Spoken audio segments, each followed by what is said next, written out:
The blog section of your AMPs is one of the most important because it gives you a chance to showcase your personality, engage your audience, and increase visibility. You don't face any of the news module restrictions here, so you're free to get as creative as you like in your approaches. But having said that, your writing still needs to grab the reader's attention and encourage them to click the links you're using. There are several ways you can do this, and our professional writers all use different strategies. In this video, we'll look at some proven frameworks that you can apply to any blog to make it easier on the eye, more visually appealing, and more scannable. Scannability is important because if you remember from previous videos, readers pay less attention over time. This leads to the F shape we've talked about. The average reading age in America and the UK is also around 14 years old, and you should keep that in mind when writing your blog. So what tactics can we use to make our content more readable? Let's take a look. Use subheadings to break up your content.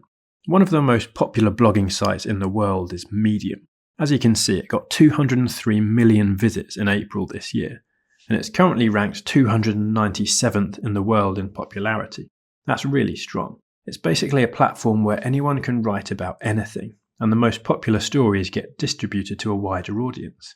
We can learn a lot about how to engage readers by analysing the structure of Medium's most popular articles.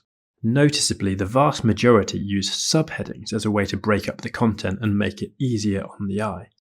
Play around with sentence structure. The best bloggers trick your mind. They manipulate sentences, paragraphs, and structure to get you reading. A short one-sentence opener is easy to devour. Then, once you've eaten the candy, the rest of the words flow more easily. Before you know it, you're scrolling down, taking it all in. Did you see what I did there? I used a technique called 1-3-1 structure, where you open with a short, punchy sentence, then elaborate with 3 more in-depth sentences before ending with a strong one-sentence conclusion. You don't want to be doing this all the time, but it can be very useful as a way to open your blog, because it hooks the reader right off the bat, then gives you ample space to get across key details in an engaging way. As the writer Nicholas Cole says, it's an easy way to deliver value. You're not presenting a wall of text, you're making the job of reading look easy, and that's a great way to secure and maintain your reader's attention.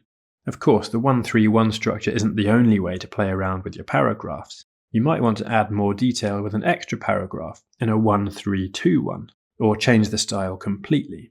You don't have to do the same thing every time. The key is finding what works for you, your products, and your services.